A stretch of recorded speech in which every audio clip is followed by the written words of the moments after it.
नमस्कार मेरे प्यारे भाई और बहनों। क्या पाकिस्तान 1971 वाली गलती फिर दोहरा रहा है? एक नए देश का जन्म होता हम लोग देख रहे हैं, जिस देश का नाम होगा बलूचिस्तान। इतना अत्याचार बलूचियों पे पाकिस्तान कर रहा है, ये तो इसके साथ होना ही था। आप लोगों का क्या विचार? चेंज हो गए और अल्टीमेटली 1970s का इलेक्शन हुआ और 1971 में फिर जाके ये एक सूबा बना, लेकिन उसमें भी इन्होंने अपनी फौजें वगैरह उतार दी और फिर जाके वो एक प्रॉपर सिनेरियो बना। तो अब मसला यहाँ पे इस दफा ये आ रहा है कि अब उनके जो मिसिंग पर्संस हैं कि बहुत ज्यादा लोग वहाँ पे मिस हो रहे हैं। वो मिस करने वाले कौन है, कौन लोग हैं जो उनको उठा के ले जाते हैं। और वहाँ पे आपको पता है कि अब बलूचिस्तान के अंदर अब जो वो महरांग बलोच है, वो जो पॉलिटिकल एक्टिविस्ट भी है, सोशल एक्टिविस्ट भी है, वो लेके आई है। अब देखें, डेमोक्रेसी के अंदर तो हर बंदे को हक है कि वो एहतजाज कर सकता है, ठीक है। यहाँ पे तो आप किसी को एहतजाज के साथ रोक नहीं सकते। ना वो बंदूकें लेके आए, ना वो डंडे लेके आए, वो एक पुरअमन एहतजाज करने के लिए आ रहे थे और उनको एहतजाज करने का हक देना चाहिए था। अच्छा, हमारी चीज ये है ना, हम ये डिस्कस करेंगे कि आखिर क्या वजह है, कौन सी ऐसी डिमांड्स है बलूचिस्तान के लोगों की। महरंग बलोच की अगर बात कर लें, वो कौन सी ऐसी डिमांड्स लेके आई थी। मैं एक चीज यहाँ पे देखने वालों को बताता चलूँ कि जो महरंग बलोच है, मैं काफी हद तक उन्हें जानता भी हूँ, उनके बारे में काफी मतलब ये है, उनके अपने जो फादर हैं वो भी मिसिंग पर्सन में शामिल हैं। और जो मिसिंग पर्सन में लोग शामिल हैं उनमें बहुत से स्टूडेंट्स हैं, सोशल एक्टिविस्ट हैं, हमारी यूनिवर्सिटी से बहुत से ऐसे लोग हैं जो मतलब मेरे करीबी मेरे दोस्त हैं, जिनके साथ ये सारी चीज़। उनमें से वो फिगर बता रहे 1000 के तकरीबन 1000 के करीब स्टूडेंट्स और पॉलिटिकल एक्टिविस्ट और सोशल एक्टिविस्ट उसमें शामिल हैं। लेकिन मेन मसला हमारे यहाँ पे आता है कि जब आप एक चीज डिक्लेयर कर चुके हैं कि ये एक डेमोक्रेसी है, तो फिर वहाँ पे मिसिंग पर्सन का क्या तुक बनता है। वहाँ पे आप बलूचिस्तान के अंदर चले जाएं, अब देखें वो बेसिकली बात कर रहे हैं ह्यूमन राइट्स की, ठीक है। अब एक ह्यूमन राइट्स के अंदर खाना, रिहाइश, साफ पानी, बिजली की सहूलत, ये सब एक ह्यूमन राइट्स में आते हैं ना। तो आप मुझे बताएं कि 70% से ज्यादा जो इलाका है बलूचिस्तान का, वो तो बेसिक फैसिलिटी से ही जो है वो महरूम है। स्कूल, कॉलेज, आप मुझे बताएं कि कितनी गवर्नमेंट यूनिवर्सिटीज हैं वहाँ पे, कितने गवर्नमेंट कॉलेजेस हैं, कितने गवर्नमेंट हॉस्पिटल्स हैं। और आपको इस बात का पता है कि जो हमारी नेचुरल गैस है, उसके सबसे ज्यादा जखायर बलूचिस्तान के अंदर है, ठीक है। वो अगर जनूबी पंजाब तक पहुँच सकती है, केपी तक पहुंच सकती है, इस्लामाबाद पहुंच सकती है, तो उन तक क्यों नहीं पहुंच सकती? जो बेचारे वहां पे सबसे ज्यादा बेनिफिशियरी तो वो बनते हैं, उनको मिलना चाहिए। और देखें, और ह्यूमन राइट्स का उनका ज्यादा मसला मिसिंग पर्सन का एक मसला, और दूसरा वहां पे एजुकेशन की फैसिलिटीज बिल्कुल ना होने के बराबर है। एक ये चीज हम डिस्कस करेंगे कि मिसिंग पर्सन मतलब आखिर क्या वजह। लाइक अगर कोई गलत करता है, मैं अपनी एग्जांपल देता हूँ, फॉर एग्जांपल मैं कुछ गलत कर रहा हूँ, पाकिस्तान के अगेंस्ट कर रहा हूँ, तो भाई कोर्ट में लेके जाएं, मुझे सजा दें, जो भी करें। और ऐसे ही जो मिसिंग पर्सन है, अगर वो कुछ गलत कर रहे हैं, इलीगल एक्टिविटीज में इन्वॉल्व है, मैं खुद कहता हूँ उन्हें सजा मिलनी चाहिए। लेकिन मिसिंग पर्सन वाला बात समझ में नहीं आती, जो गलत है उसे सजा मिलनी चाहिए। क्या समझते हैं? ना हमारे मेन स्ट्रीम मीडिया पे कवरेज की जाती है, और जो कोई जर्नलिस्ट या कोई भी अगर कोशिश करता है तो उसको भी बहुत सी मुश्किलात का सामना करना पड़ता है। बलूचिस्तान के अंदर कुछ लोगों का ये कहना है कि वहाँ के ऊपर वो कबायली जो इकट्ठे होकर वो पाकिस्तान के खिलाफ को बात करते हैं या पाकिस्तान के खिलाफ कोई ग्रोह बनाते हैं। सबसे पहले तो आप उसको अदालत के अंदर साबित करें, ठीक है। हम ये सोचेंगे वो क्यों पाकिस्तान के खिलाफ बात करते हैं। सबसे पहले तो वो क्यों बात करते हैं, मैं आपको बता देता हूँ। वहाँ पे बेसिक ह्यूमन राइट्स नहीं है, जहाँ पे भी नहीं होंगे। देखें, ना इंसाफी का निज़ाम कभी नहीं चल सकता, जुल्म कुफर का निज़ाम चल सकता, ना इंसाफी का निज़ाम नहीं चल सकता, ठीक है। तो वहाँ पे जब आप इस तरह का निज़ाम लेके, जहाँ पे ह्यूमन राइट्स नहीं है, जहाँ पे बेसिक फैसिलिटीज़ नहीं है, तो वहाँ पे लोग सर उठाएंगे। और दूसरा, अगर वो कानूनी तौर पे गलत है तो आप उनको अदालत के अंदर लेके आएँ, कोर्ट्स के अंदर लेके और उसका फैसला करें। और दूसरा, आप मुझे बताएं कि हमारी केपी की भी एक पॉलिटिकल पार्टी है, हमारी पंजाब की भी एक पॉलिटिकल पार्टी है, और सिंध की पॉलिटिकल पार्टी है। पार्टीज हैं, बड़ी पावरफुल पार्टीज हैं, जिनमें मुस्लिम लीग नून जो हमारी पंजाब की है, पीपल पार्टी सिंध की है, और केपी के अंदर इमरान खान की है, पीटीआई की है। तो आप मुझे बताएं, वहाँ पे बलूचिस्तान की आप मुझे एक पार्टी बता सकते हैं? हर इलेक्शन पे एक नई पार्टी बनाई जाती है। बलूचिस्तान अवामी पार्टी है, लेकिन वो बलूचिस्तान अवामी पार्टी कैसे बनती है? दो यहाँ से लिए, दो यहाँ से लिए, दो यहाँ से लिए, पार्टी बन गई। तो और वो भी सिर्फ अपने यूज के लिए बलूचिस्तान अवामी पार्टी को मतलब इस्तेमाल किया जाता है अपने फायदे के लिए, जिसकी आपने मतलब यह है कि हुकूमत बनानी होगी, आपने उसको बस उनको साथ ऐड कर दिया। वो मैं तल्ख बातें करना नहीं चाहता। वो ब्लैकमेलिंग के लिए ना ये 2-4 पार्टियां इन्होंने तैयार करके रखी हुई हैं, जिसमें top of the list MQM है, उसके बाद ये बलूचिस्तान अवामी पार्टी है, उसके बाद जीडीए है, उसके बाद 2-3 और छोटी छोटी पार्टीज हैं जिनको ये यूज करते हैं ब्लैकमेलिंग करने के लिए प्राइम मिनिस्टर को। इधर अच्छा, जो ये सारे मोस्टली जाहिर बात है जो पीछे लोग खड़े हैं पंजाब से हैं, मैं इनसे 1 मिनट के लिए पूछता हूँ कि बलूचिस्तान की क्या कंडीशन है, क्या पंजाब के लोगों को पता है? भाईजान, बलूचिस्तान में आपको क्या लगता है, आपका नाम क्या है? नोमान। क्या करते हैं आप?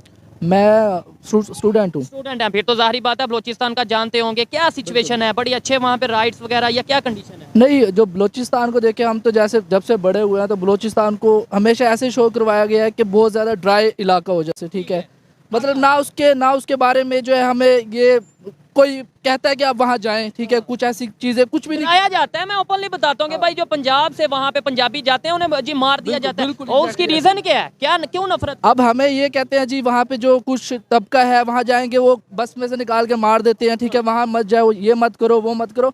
लेकिन जब हम सोशल मीडिया पे देखते हैं, कुछ फ्रेंड्स हैं मेरे, ठीक है, वो बलोचिस्तान से, तो वो ऐसे शो करवाते हैं कि यार इससे प्यारा इलाका कोई नहीं है, ठीक है, उनके पास अच्छी गाड़ियाँ हैं, अच्छा लाइफस्टाइल है, ठीक है, तो वो बड़ी रिस्पेक्ट भी करते हैं। तो फिर जब हम ये सोचते हैं ना, वो जो आप जिन दोस्तों की बात कर रहे हैं, अच्छी गाड़ियाँ, अच्छा लाइफस्टाइल है, वो सरदारों के जो बेटे होते हैं, जो खास तौर पे जाहिर बात है जो यूनिवर्सिटीज में लाहौर में आके पढ़ने आते हैं, वो इस लायक होते हैं, इतना पैसा वेल सेटल होते हैं तो वो आते हैं। लेकिन जो मेजोरिटी वहाँ पे आबादी है वो बहुत बुरे हाल में। मैं बिल्कुल आपकी इस पॉइंट से बिल्कुल एग्री करता हूँ, वहाँ पे मेजोरिटी बुरे हाल में। लेकिन मेरे कहने का मतलब ये है कि जब आप किसी इलाके के ऊपर फोकस ही नहीं करेंगे, आपने जब उसको थर्ड वर्ल्ड इलाका करार दे दिया, वहाँ पे आप हमें डरा रहे हो, जो एक मजबूत तबका है इस मुल्क का, जो टैक्स पे करता है, ठीक है, जो आप उनको डरा रहे हो कि भाई आपने इस इलाके में नहीं जाना, ठीक है, ये हमारा है ही नहीं। अब आप एक चीज़ बताएं कि कहाँ पे मोहब्बत शो करवाई जाती है बलूचिस्तान के लिए? पार्टी छोड़ देती है, ठीक है, हुकूमत छोड़ देती है, वहाँ उन्हें उस तरीके से फैसिलिटेट नहीं दिया। अच्छा, अपना क्या नाम लेते हैं, दिलशाद भाई, ये देखें यहाँ पे पंजाब के लोगों को भी आइडिया है कि वहाँ पे उस तरीके से राइट नहीं दिए जा रहे, जो खास तौर पे एजुकेटेड हैं। ये बताएं, कहीं ना कहीं लिंक जोड़ दिया जाता है इंडिया के साथ कि भाई इंडिया वाले जो भी करवा रहे हैं वो बलूचिस्तान में करवा रहे हैं। रॉ की जो उनकी साजिश है, ये जो प्रोटेस्ट है, ये भी रॉ की तरफ से है। अगर कोई कवरेज कर लेता है वो भी रॉ की तरफ से कर रहा है, मतलब इस तरीके से फंडिंग हो रही है, ये चीजें। जी, मैं अपने जो पावरफुल लोग हैं, जो हमारी गवर्नमेंट है, उसका ध्यान इस तरफ लेके आना चाहता हूं कि बांग्लादेश जब पैदा हुआ था उसके नताइज भी कुछ ऐसे ही थे, उसके रीजंस जो सॉरी थी ना वो ऐसी ही थी। उनको भी इस्लामाबाद में दाखिल नहीं होने दिया जाता था, ठीक है, हाँ। उनके साथ बंगाली जुबान का मसला बनाया हुआ था, उनके भी मिसिंग पर्सन्स थे, उनके भी सारे ये मसाइल थे। तो खुदारा उसकी दफा भी यही कहा जाता था जी वो बांग्लादेश में भी इंडिया ने साजिश की। वही तो मैं आपको वही उसी चीज से, अगर खुदा ना खास्ता अगले 30 साल बाद हमें वही नताइज ना भुगतने पड़े जो हमने बांग्लादेश की दफा भुगते हैं। क्या आपने 30 साल मेरे ख्याल से बहुत ज्यादा बता दिए। जो सिचुएशन चल रही है, अल्लाह ना करे ऐसा हो, मैं कहता हूँ 300 साल भी ऐसा ना हो, लेकिन जो सिचुएशन चल रही है वहाँ पे आप किसी से भी बाहर राइट नहीं दिए जा रहे, बेसिक फैसिलिटीज नहीं दी जा रही। वो तो आप ये देखें कि जो हमारा, हमेशा मैं आपको फर्क करता हूँ कि डेमोक्रेसी और डिक्टेटरशिप के अंदर। अब देखिए, हमारा एक डिक्टेटर है जनरल परवेज मुशर्रफ, उसने वहाँ पे अकबर बुगटी को मारा और अकबर बुगटी के 40 ऐसे लोग थे जिनको मारा। अब मुझे बताएं कि अकबर बुगटी वहाँ का एक ठीक ठाक सरदार था और उसकी सही ठीक ठाक फैन फॉलोइंग थी। फैन फॉलोइंग वो पढ़ा कहाँ? ऑक्सफोर्ड से पढ़ा, ऑक्सफोर्ड पर से पढ़ा हुआ था। अब मुझे बताएं कि जब उसके फॉलोअर्स को इस चीज़ का पता चलेगा तो वो तो यही समझेंगे ना कि पंजाब, केपी और सिंध जो है वो हमारे साथ ज्यादती कर रहे हैं। और अगर आप किसी 2-4 बलोचियों से इंटरव्यू कर ले, उनसे पूछ लेना, तो शायद वो भी यही बात करेंगे जो मैं आपको कह रहा हूँ। और दूसरा, अभी गिलगित से आवाज़ें निकलनी शुरू हुई हैं कि आप कारगिल का रास्ता खोल दो। खुदा ना खास्ता बलूचिस्तान से ये आवाज़ें कहीं ना कहीं निकल रही हैं, उसको दबाया जा रहा है। और अगर वो आवाज़ें निकलना शुरू हो गई तो हम फिर किस जगह पे खड़े होंगे? ठीक है, नहीं फिर हम सीधा सा इल्जाम लगा देंगे और जी ये आपको साजिश हो मुझे गई। बात बताऊं कि 40 से 45% जो रकबा है वो हमारा पाकिस्तान का, वो बलूचिस्तान है, और वहाँ पे पाकिस्तान के सिर्फ 5% लोग रहते हैं।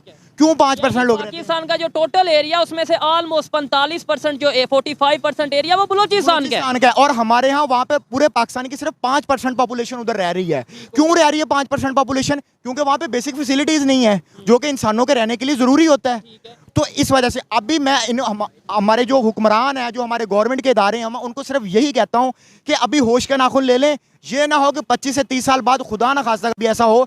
हमारी ख्वाहिश नहीं है ये, लेकिन हम आपको पहले बता रहे हैं क्योंकि सेम यही चीज़ें जो होती वो बंगालियों के साथ भी हुई थी। और आज वो हमसे ऊपर चले गए। सारी ज़िंदगी हम ये कहते रहे कि 2% और उनका 2%, हम अब उनका टका जो है हमारे रुपए से ज़्यादा मुस्तहक 3 रुपए के ऑलमोस्ट 3 रुपए का हो गया है। अच्छा, ये सिर्फ बलोचिस्तान का इशू नहीं है। हम गिलगित की बात कर ले, वहाँ पे भी बहुत से प्रोटेस्ट होते नजर आ रहे हैं। कश्मीर में बहुत से प्रोटेस्ट होते नजर आ रहे हैं। इवन आप कश्मीर के लोगों से जाके कोई इंटरव्यू कर ले, मतलब जिन्हें मेरी बातें बुरी लगती हैं, जाके एक दफा इंटरव्यू कर ले, दूध का दूध पानी का पानी हो जाएगा कि वो लोग क्या चाहते हैं। सब बातें छोड़ें, सिंधु देश, जो सिंध के लोग हैं वो कहते हैं हमने सिंधु, मतलब ये हर हमारे 5 सूबे हैं, 4-5 टोटल हमारे 4 सूबे हैं और एक वो साथ गिलगित की अगर बात करें तो हम हर सूबे में कोई ना कोई सेपरेशन मूवमेंट चल रही है या लोग खुश नहीं है। जी, ये सेपरेशन मूवमेंट्स तब चलती हैं जब आप लोगों को बेसिक राइट्स नहीं और दूसरे नंबर पे जब आप देखें ना, प्रोटेस्ट करना एक डेमोक्रेसी के अंदर हर इंसान का हक है। जब आपसे उनसे वो हक भी छीनेंगे, अब तो उन बेचारों को पहले मिसिंग पर्सन हैं, ऊपर से उनके पास फैसिलिटीज नहीं है, और अगर वो प्रोटेस्ट करने आ रहे हैं इस्लामाबाद के अंदर तो उनको क्यों रोका जा रहा है, उनके ऊपर क्यों तशद्दुद किया जा रहा है? लेडीज हैं, खवातीन, ज्यादातर वो खवातीन है। और ये तो एक और अच्छी बात है, वुमेन एम्पावरमेंट की बात यहाँ से चल उठेगी। ठीक है, अब आपके पास 5 सूबे हैं और आपसे कंट्रोल नहीं हो रहे, और इंडिया देखिए कितना बड़ा है, ठीक है, वहाँ पे कितनी स्टेट्स हैं। ठीक है। अच्छा, ये भी कहा जाता है कि भाई क्या नाम लेते हैं, इंडिया प्रॉपर बजट रखता है बलूचिस्तान के लिए, इंडिया प्रॉपर जो सा बजट रखता है पाकिस्तान में ऐसे इश्यूज करने के लिए। आपको लगता है कि इंडिया को जो आपकी बड़ी तल्ख बात करें, जो आपकी हरकतें हैं ना, उसको उनको इंडिया को बजट रखने की जरूरत ही नहीं है। जो आप बलोचियों के साथ कर रहे हो, और गिलगित बल्तिस्तान के लोगों के साथ, और केपी के अंदर कबायली लोगों के साथ जो हो रहा है, और खासतौर पे साउथ पंजाब के अंदर जो सिस्टम चल रहा है, और इंटीरियर सिंध के अंदर जो चल रहा है, ये मैं आपको सारे सूबों का गिनवा रहा हूँ। जो आप ये हालात कर रहे हैं ना, तो इंडिया को बीच में इन्वॉल्व करने की जरूरत ही नहीं है। लोग कब तक बैठे रहेंगे, लोग कब तक इस तरह इंतजार करते हैं? एक ना एक दिन जो होते हैं चीजें निकलती हैं बाहर। क्योंकि अब सोशल मीडिया आ चुका है, कहीं ना कहीं एजुकेशन चाहे जैसी भी है पाकिस्तान में, लेकिन अब एजुकेशन, लोग एजुकेट हो रहे हैं, और यूथ जो सी है अपना राइट मांगने की तरफ आ रही है। और आपने जो इंडिया की बात की कि भाई उन्हें तो इन्वॉल्व करने की जरूरत नहीं, उनका नाम लेने की जरूरत नहीं है, यही सेम बात इंडियन प्राइम मिनिस्टर जो नरेंद्र मोदी है उन्होंने भी की। उन्होंने कहा कि भाई पाकिस्तान से अब हमें जंग लड़ने की जरूरत नहीं है, ये खुद ही अपने मसलों में जो है वो लड़ रहे हैं और जो अपना नुकसान खुद कर रहे हैं, यानी हमें इनके ऊपर वर्क करने की जरूरत ही नहीं है। नहीं, वो बिल्कुल ठीक कह रहे हैं, वर्क करने की जरूरत नहीं। हमारे यहाँ तो यहाँ पे इलेक्शन हमसे करवाए नहीं जा रहे, और हम इंटरनेशनल अफेयर्स के अंदर कैसे किस मुंह से बात कर सकते हैं? हमारे पास इस टाइम एक इलेक्टेड प्राइम मिनिस्टर ही नहीं है जो कि हमें रिप्रेजेंट कर सके बाहर इंटरनेशनल दुनिया के अंदर। हम तो उसी निगरान पे बैठे हुए हैं, और अभी जाके इलेक्शन अनाउंस हो रहे हैं। अब देखिए, यही फर्क होता है कि जब आप एक डेमोक्रेटिक मुआशरे के अंदर, मैं हमेशा डेमोक्रेसी पे जोर क्यों देता हूं कि डेमोक्रेसी के अंदर आपको एहतजाज करने का, अपने हक मांगने का हक होता है। यार, आपके पास अदालतें मौजूद, फ्रीडम ऑफ स्पीच होती है, फ्रीडम ऑफ स्पीच होता है, आपके पास अदालतें मौजूद होती हैं। मिसिंग पर्सन का तो तुक ही नहीं बनता। अगर आप चीज बड़ी इंटरेस्टिंग बात है, इस टाइम जो पाकिस्तान के केयर टेकर प्राइम मिनिस्टर हैं वो भी बलोचिस्तान से हैं, इनवारुल हक काकड़ साहब। ये वही काकड़ साहब हैं जो कहते हैं कश्मीर के लिए 300 जंगें लड़ेंगे। काकड़ साहब, आपसे ये सवाल है कि बलोचिस्तान के लिए कितनी जंगें लड़ेंगे, या बलोचिस्तान के लिए किससे जंग लड़ेंगे? आवाज कब उठाएंगे बलोचिस्तान की, बलोचिस्तान में राइट्स कब? आपने कोई एक बड़ा प्रोजेक्ट मुझे बता दें जब से आप केयर टेकर प्राइम मिनिस्टर बने हैं, जो आपने अनाउंस किया हो, या कोई एक आवाज ऐसी उठा दें कि आपने मिसिंग पर्सन की बात की। यानी बलोचिस्तान से खुद बिलोंग करते हैं, लेकिन बलोचिस्तान की बात नहीं करते, जाके कश्मीर में 300 जंगें लड़ना चाहते हैं।